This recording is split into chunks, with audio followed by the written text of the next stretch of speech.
तर आज मी बनवली आहे महाराष्ट्राच्या लोकांची आवडती आलू वांग्याची भाजी। किती चविष्ट दिसतंय ना। चला मग आपण याची रेसिपी बघूया। तर सर्वात आधी आपण मिक्सर मध्ये धने आणि लाल मिरचीचा पावडर करू।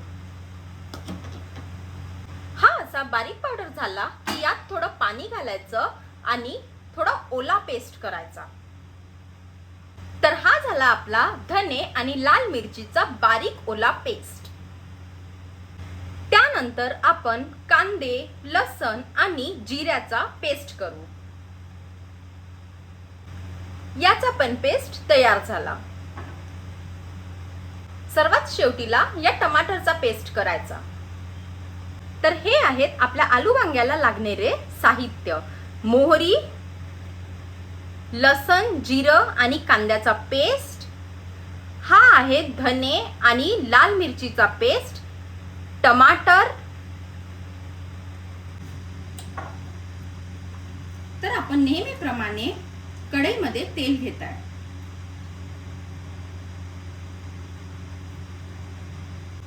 मग त्यात मोहरीची फोडणी,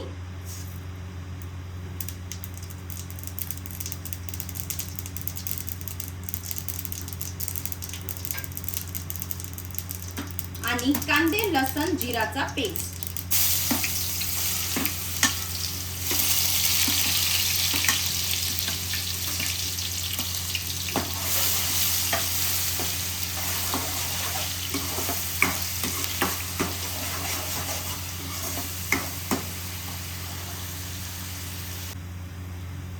कांदे छान शिजले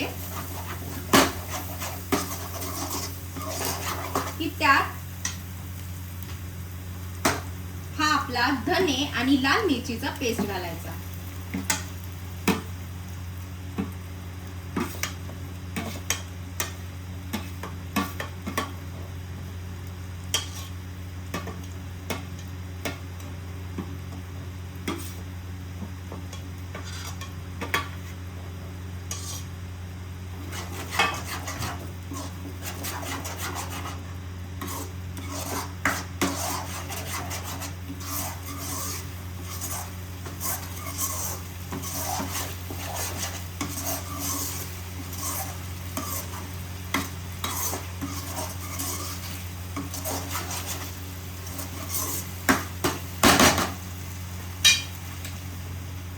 याला छान शिजू द्यायचं झाकून।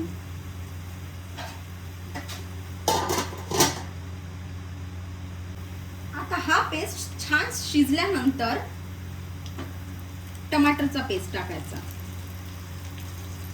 आणि आठवण ठेवा, हा जेव्हा पेस्ट आपण शिजवतो तेव्हा खूप वेळ शिजवायचं यावर झाकून, तेव्हाच तो फ्लेवर येणार, नाही तर नाही येणार।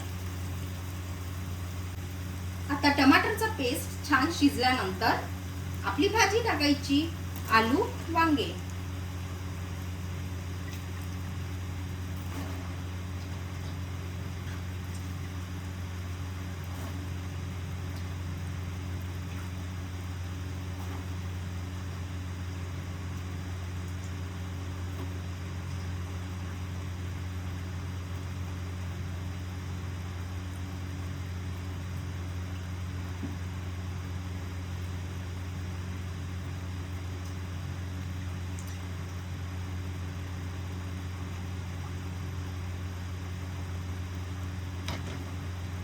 यात हळद घालायची,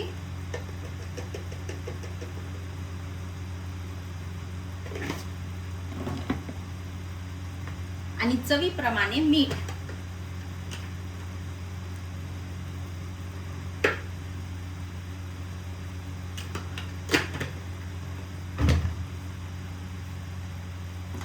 आता या भाजीला फिरवायचं आणि छान याला वाफेवर शिजू द्यायचं।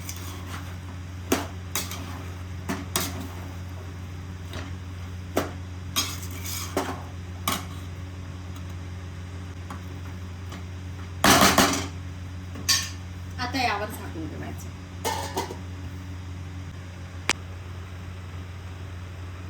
तर ही भाजी छान शिजली की मी यात पाणी घालेल.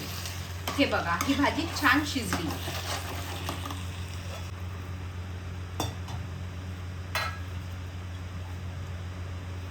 आणि हा गोडा मसाला आणि कस्तुरी मेथी.